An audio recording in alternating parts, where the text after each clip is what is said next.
Welcome, welcome.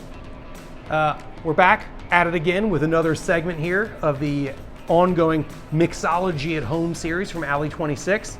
And we're really excited. Today's drink is called Hacienda, and it is a hot drink, which is why I have this mug here in front of me. This mug is full of hot water and it's temping up nicely.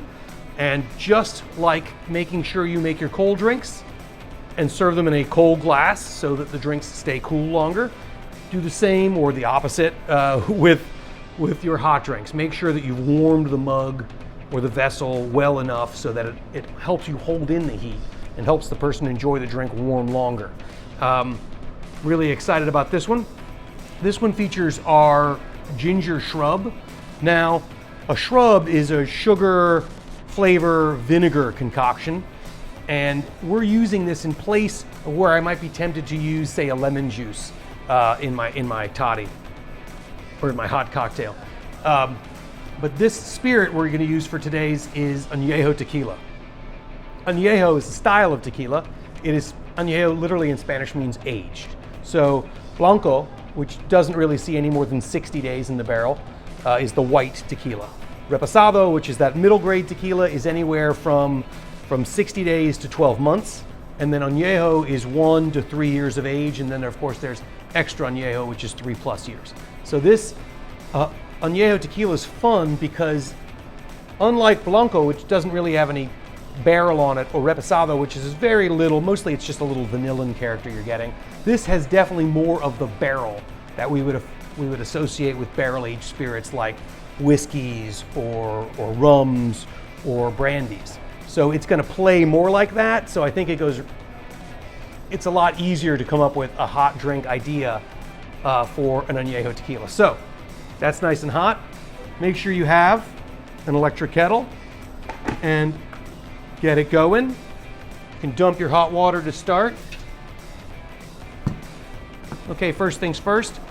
I made a little syrup, half and half. I took agave syrup and mixed it with hot water, half and half. So I just made a little easier to pour agave solution. And I'm gonna go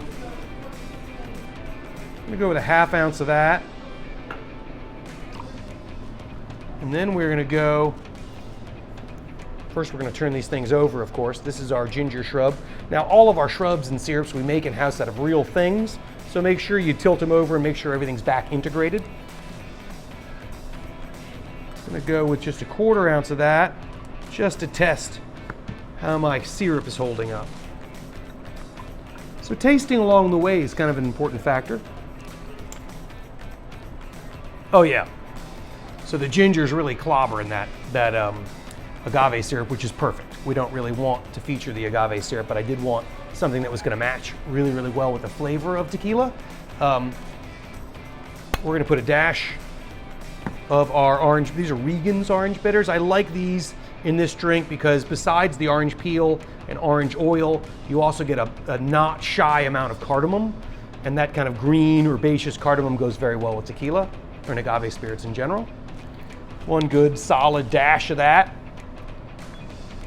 When I'm making hot drinks, I'm careful not to use too much sugar, because to balance them with acid is kind of dangerous because you don't really want to heat up too much acid. It'll just make it kind of hard on your stomach to be drinking hot glasses of very acidic things. So I like to keep the additives along with my spirit to a minimum. We're going to put 1 ounce of our agave tequila. I'm using Corralejo here. I happen to really like Corralejo. They're high altitude tequilas, which tend to show a lot more of the agave itself, and a little like the low altitude tequilas tend to be cheaper, but they also don't tend to represent as much of the like herbaceous flavor notes as the high altitude tequilas. They tend to come up a little leaner and more like peppery. So I think that really works with this. One more taste. Oops. Oh yeah. That is going to work. I'm going to put a slice of orange in there.